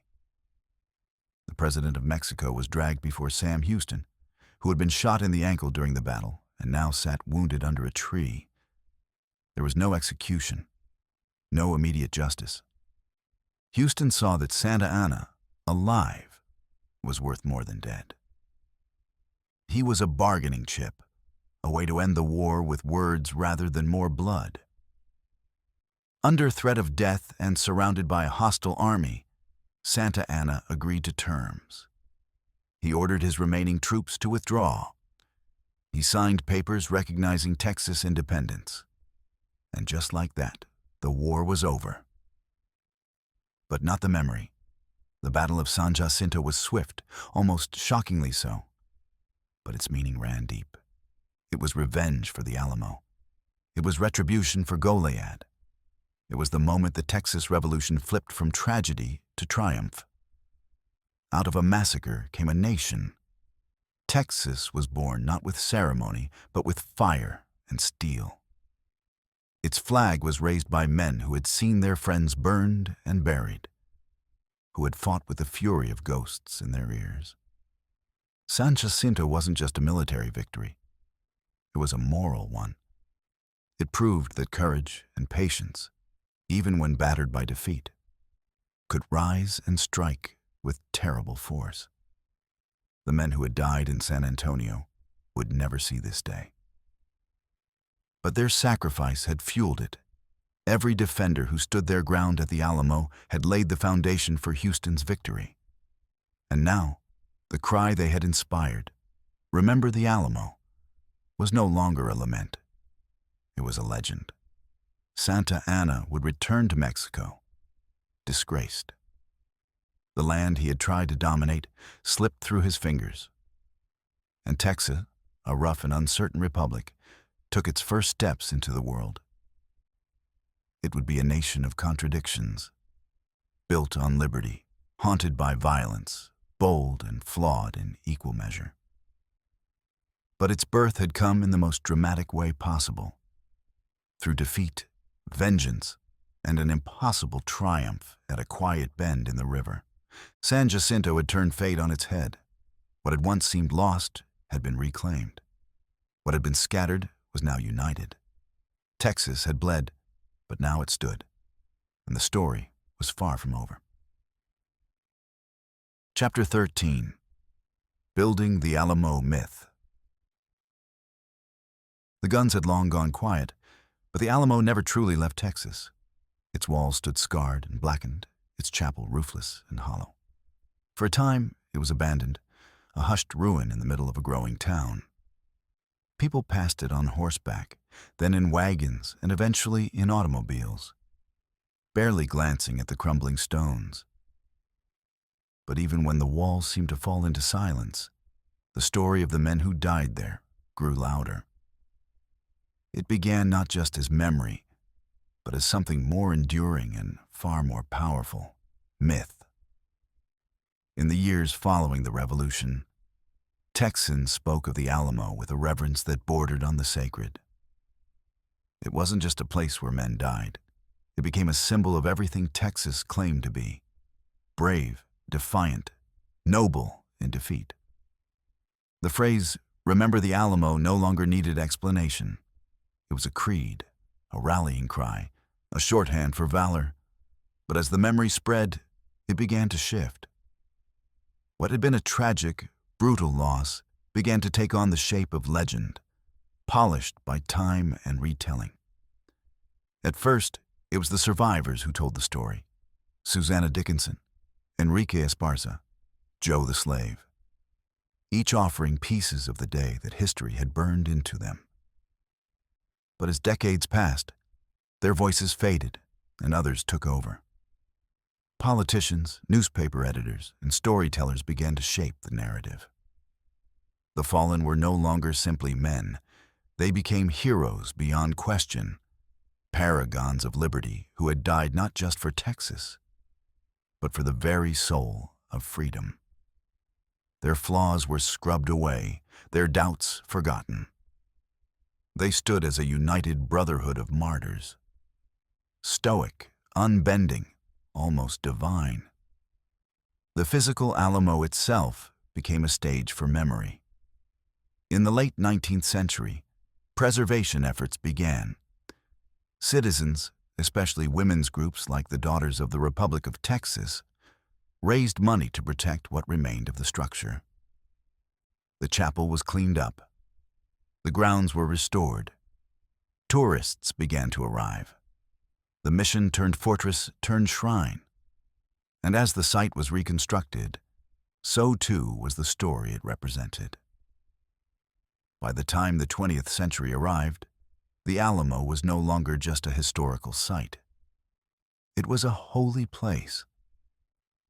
Children learned of it in schoolbooks that cast the defenders in heroic light. Paintings depicted their final moments with cinematic drama. Travis falling with a pistol in each hand, Crockett swinging his rifle like a club, Bowie defiantly firing from his sickbed. These images were stirring, but they weren't always true. What really happened inside those walls? How each man died, what choices were made, who hesitated, who fought to the end, had become secondary to the story people wanted to believe. And that story served a purpose. As Texas transitioned from republic to U.S. state and eventually into the American mythos, the Alamo became a cornerstone of identity. It told Texans that they came from sacrifice, that freedom required blood, that independence was in their bones. The myth unified a population that was otherwise diverse, fractured, and often at odds. In times of war, the Alamo was invoked as proof of courage. In times of peace, it stood as a monument to honor. The truth was still there, quiet, dusty, complicated. But the legend was louder. Hollywood arrived, and with it came a new wave of storytelling. Films like The Alamo, 1960, starring John Wayne as Davy Crockett, solidified the myth for generations. On screen, the defenders were larger than life, pure of heart, fearless, and fighting for a clear, righteous cause. The villains were obvious. The lines between good and evil were drawn in thick, permanent ink, and audiences loved it. The movie wasn't just entertainment, it was cultural reinforcement. But myth has a way of simplifying what history resists. The Alamo's story began to exclude just as much as it celebrated. The Tejanos, who had fought and died alongside the Anglos, were often left out of the narrative. Their names were missing from the plaques, their roles diminished in textbooks. The complex politics of the Texas Revolution, the tension between settlers and the Mexican government, the role of slavery, the broken promises, were erased in favor of a clean, patriotic tale. Even the defenders themselves became flatter in memory than they had been in life. James Bowie, a land speculator and slave trader, became a noble warrior. Travis, ambitious and often reckless, became a symbol of idealistic sacrifice. Crockett, whose real political views were sharp and complex, was reduced to a homespun frontier caricature. Their humanity was replaced with heroism. Their doubts and contradictions were washed away. And yet, the power of the myth endured. Not because it was perfect, but because it was needed. In every generation, people sought courage in the Alamo. In the face of danger or uncertainty, Texans looked back to those walls and found something unshakable. Whether the story was entirely true didn't seem to matter. What mattered was what it represented: resilience, resistance, and the belief that standing your ground, even in the face of certain death, could change the world. Over time, scholars and historians began to peel back the layers, re-examining the sources, comparing testimonies, challenging long-held assumptions. They found contradictions. They uncovered bias. They told a more nuanced, more human story. But even then, the myth held firm. For many, the legend of the Alamo was not just a tale of the past. It was a foundation of identity. To question it felt like sacrilege. To revise it felt like betrayal. And so, the Alamo remains what it has always been: a place, a memory, a battlefield. But also, a mirror. What we see in it says as much about who we are as it does about what happened. The mission's walls still stand in San Antonio, visited by millions, guarded with reverence. Tourists take photos. Children touch the stone. Guides tell the story, sometimes truthfully, sometimes not, but always with feeling. The battle ended in 1836. The War of Memory never did. Chapter 14. Hollywood and the Alamo. Long after the gunpowder faded and the ashes of the fallen were swept away by time, the Alamo lived on, not just in history books or memorial plaques, but on screens big and small. In the 20th century, a new force entered the shaping of memory: Hollywood.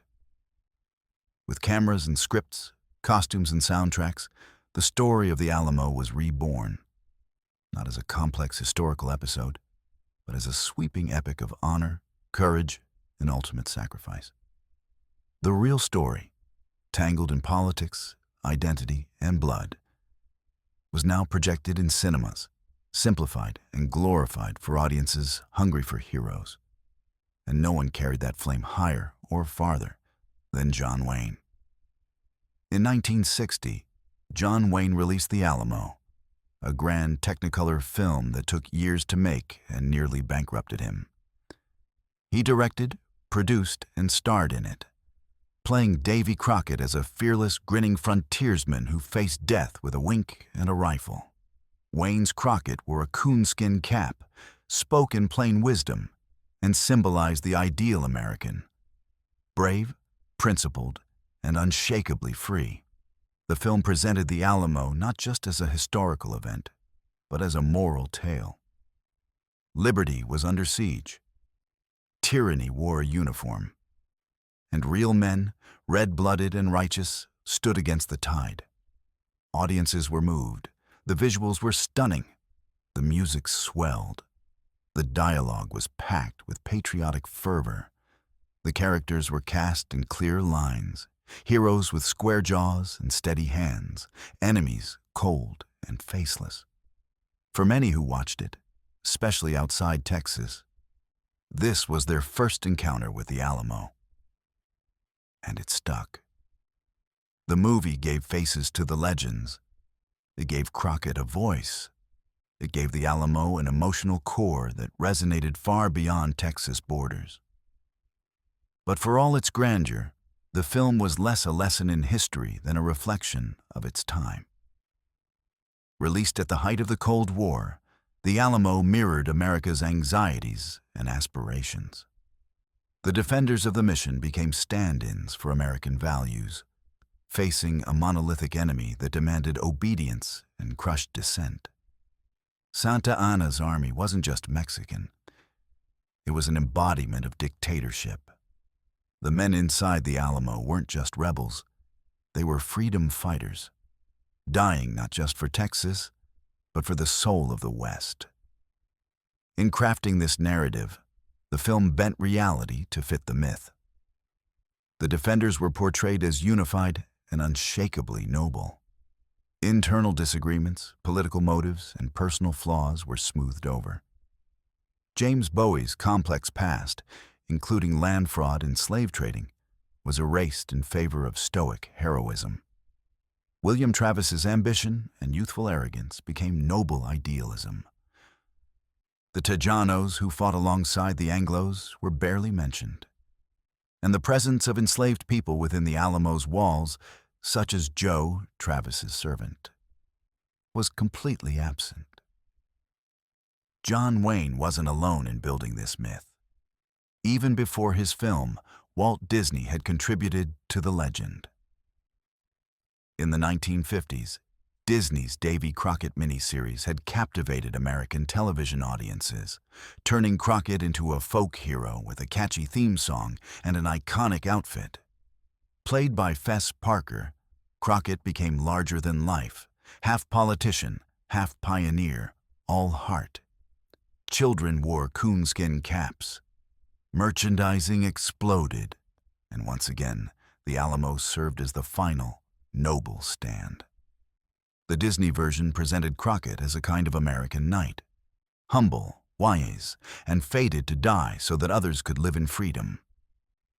It was sanitized, accessible, and deeply emotional. The violence of the battle was softened. The politics of the rebellion were removed. The Mexican soldiers were not portrayed as cruel, but merely as the faceless force of history. And Crockett, of course, went down swinging. These portrayals stuck because they were built for belief. They offered clarity in a world that rarely gives it. They let audiences feel proud, mournful, inspired. But the cost of such storytelling was the truth. The Alamo had not been a clean fight between good and evil. It was a tangle of ambition, rebellion, betrayal, and bravery. The men who died there were not mythic beings. They were flawed, passionate, desperate. Some had come for freedom, others for land. Some owned slaves, some didn't. Some believed in Texas. Some simply didn't want to die in retreat. Hollywood didn't invent the Alamo myth. It inherited it. But it gave the myth legs. It broadcast it to millions.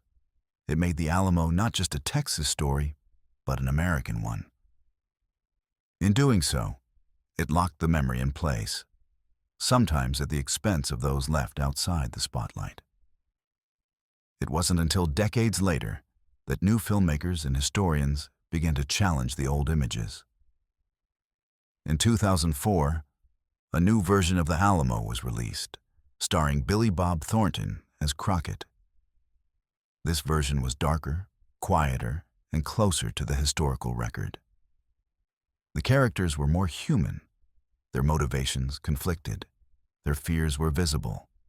The ending was still tragic, still stirring, but it left room for doubt. It showed Bowie coughing in bed, Travis struggling with command, Crockett unsure of what he had walked into. The film flopped at the box office. Audiences, it seemed, weren't ready to let go of the version John Wayne had given them. The story with clear heroes, the one that ended with a blazing final charge and a glorious fade to black. The messy truth, while more accurate, was harder to hold on to. And yet, even flawed stories have value. They show what a culture wants to remember, what it chooses to elevate. Hollywood turned the Alamo into legend, not because it had to, but because legends serve a purpose. They comfort, they inspire, they simplify. But in that simplicity, something is always lost. Today, the image of the Alamo still glows in the American imagination, shaped not just by history, but by celluloid.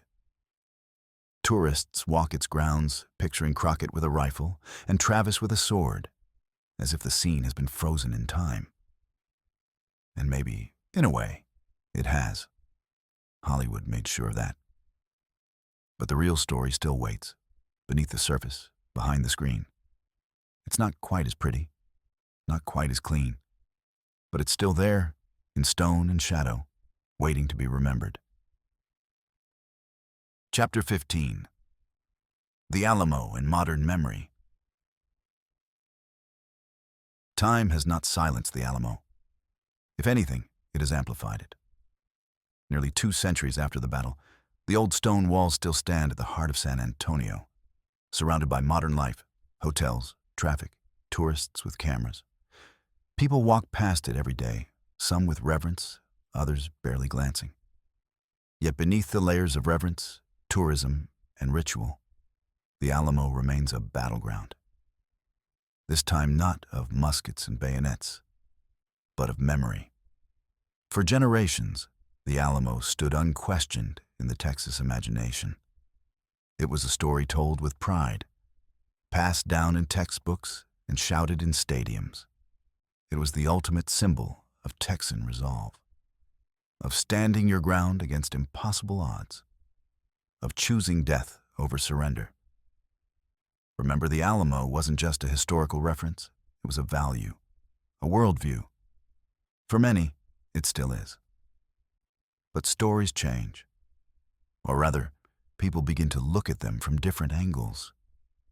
In recent decades, scholars, activists, descendants, and everyday Texans have begun to ask harder questions about the Alamo, about who is included in the story and who isn't. What had long been seen as a heroic last stand is now, for some, a symbol of conquest. What was once taught as a moral fable is now being re-examined as a complicated moment in a much larger and messier history. To many Mexican Americans, the Alamo represents not liberation, but loss. The defenders fought for independence from Mexico, yes, but they also fought in part to preserve systems like slavery, which had been outlawed by Mexican law. Texas was not simply rebelling for freedom, it was also rebelling to protect a way of life that included ownership of human beings. For Tejanos, Mexican Texans who lived through the Revolution and after, it was never so simple. Many had fought alongside the Texian rebels, only to see their contributions erased from the narrative once Texas won its independence. This exclusion still echoes today. In school textbooks across much of the 20th century, the Alamo was framed as a battle between noble Anglo settlers and a tyrannical Mexican dictator. The contributions of Tejanos like Juan Seguin, who fought bravely for Texas and helped bury the ashes of the Alamo defenders, were barely mentioned. Nor was the fact that some of the land taken during and after the war had belonged to Mexican families for generations, only to be seized or lost under the new republic. The legend had chosen its heroes and left others behind. At the same time, the physical space of the Alamo itself has become a focal point of controversy. For years, preservation efforts focused almost entirely on the chapel and the myth. But behind the chapel lies the larger, less famous reality. The Alamo was part of a Spanish mission complex, one of many built across the region to convert and control indigenous peoples. The long barracks, the outer walls, the surrounding buildings, many were torn down or paved over in the name of progress, or simply ignored. The site was frozen in time, but only in one version of it. As new voices entered the conversation, the push to reinterpret the Alamo intensified. Some called for more inclusive storytelling, museum exhibits that included Tejano fighters, indigenous voices, the role of women, and the aftermath of the revolution. Others pushed back, insisting the Alamo should remain what it had always been: a shrine to sacrifice, not a debate over nuance. That tension spilled over into public discourse, political campaigns, even heated arguments on social media. The Alamo, it turned out, was still deeply alive in the American mind. Dividing, uniting, inflaming. In recent years, debates over monuments and memory have only sharpened the spotlight. Across the country, statues have fallen, plaques have been revised, and museums have been asked to confront the harder truths of the past. In that climate, the Alamo has come under renewed scrutiny. What should be preserved? What should be taught? Is it possible to honor the courage of the defenders while also acknowledging the colonial backdrop of the battle? Can a myth be respected and questioned at the same time? For many Texans, the answer lies not in erasing the story, but in expanding it. The bravery of the men who died in the Alamo is not diminished by the inclusion of the full context. If anything, their sacrifice becomes more real when it is framed against the complexity of their time. They were not demigods. They were men, flawed, passionate, caught in the currents of empire, politics, and survival. They made choices. Some were noble, some were not. That's what makes them human. That's what makes the story worth remembering. Today, walking through the Alamo grounds, one might hear a tour guide tell the traditional story: Travis, Bowie, Crockett, and the final stand. But just a few steps away, in a museum or historical panel, another voice might be telling a different version about indigenous displacement, about enslaved people behind the walls, about the women who survived and carried the tale. These layers do not cancel each other out. They enrich the understanding. They make the past more vivid, not less. The Alamo matters because it is still a mirror. It reflects what people want to believe about themselves, about sacrifice, about identity. For some, it is a sacred symbol of liberty. For others, a reminder of conquest and exclusion. For many, it is both, a contradiction that must be lived with, not erased. And in that contradiction lies its enduring power. The Alamo refuses to be simple. It won't be boxed into one narrative, one flag, one meaning. It demands engagement. It asks questions. It sparks arguments. It haunts quiet walks through San Antonio. It stirs the hearts of school children and challenges the minds of historians. It lives on in songs, in films, in politics, in protest. It's a battle that never quite ended, not on the battlefield and not in memory. In the end, the Alamo still stands, not just in stone, but in story. And the story, however we tell it, still matters. Chapter 16. What was won? What was lost? In the end, Texas stood. Born from fire and fear, from blood-soaked soil and declarations written by candlelight, it emerged as more than just a stretch of contested land. It became an idea. A republic first, then a state, then a myth embedded deep within the American psyche. And at the heart of that idea, like a stone that refuses to erode, stood the Alamo. But what was won? The Texian revolutionaries gained the independence they sought. They carved a republic from the north of Mexico, claimed its rivers and plains, its towns and missions. They planted new flags, drafted new laws, and celebrated the birth of a nation they believed had earned its place through sacrifice.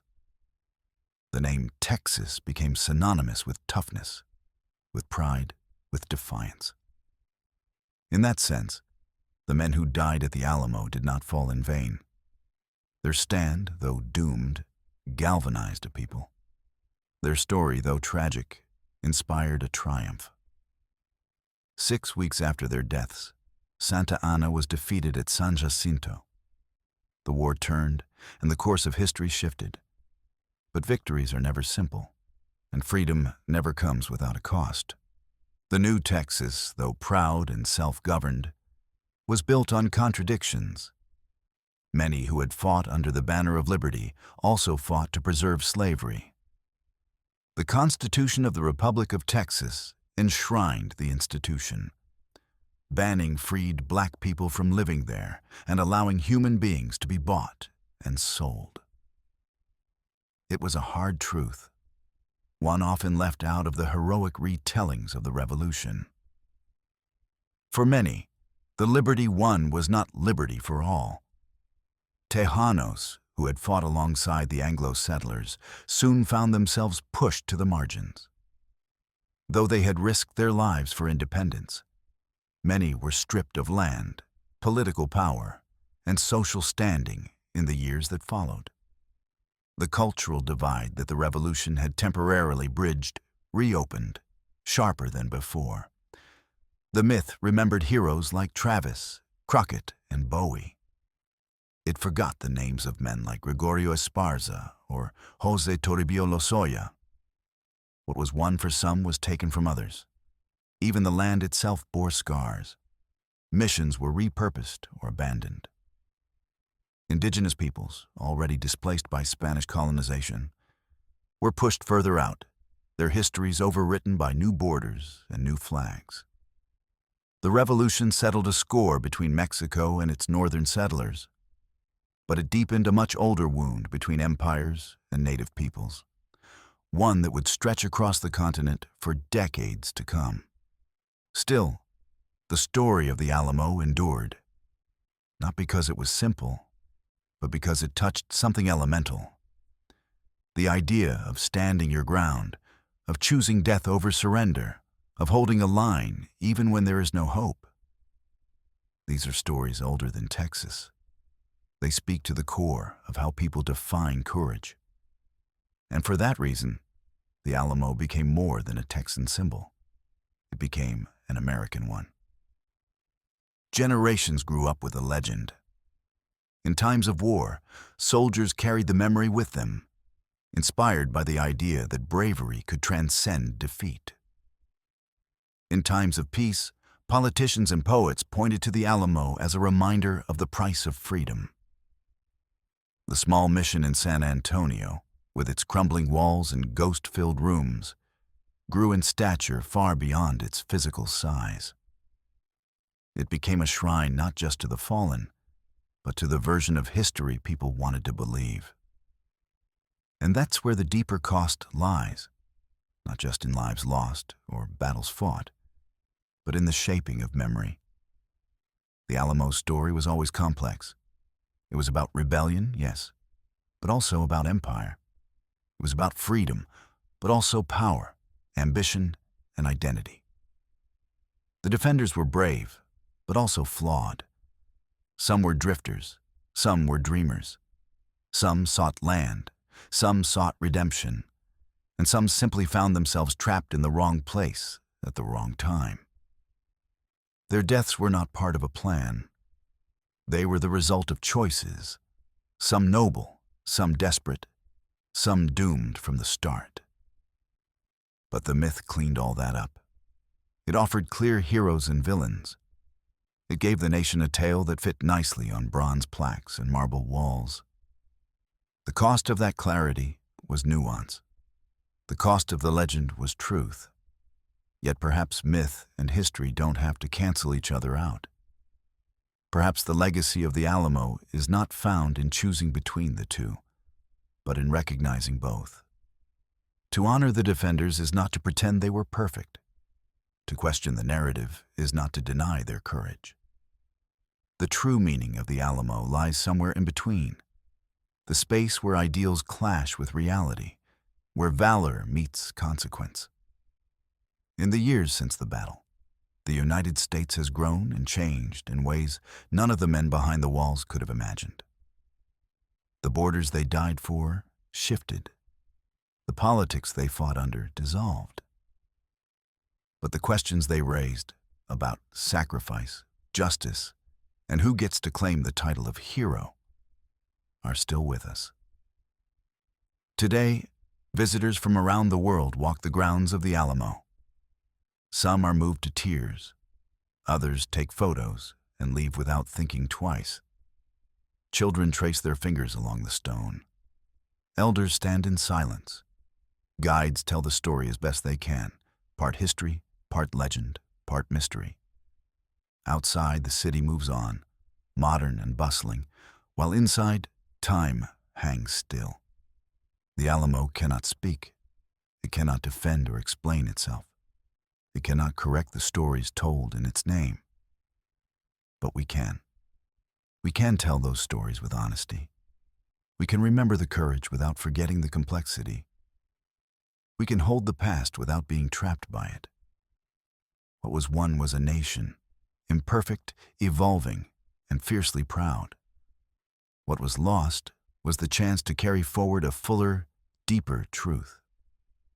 But the Alamo still stands, not just in stone, but in the minds of those willing to look at it, closely, clearly, and with both pride and humility.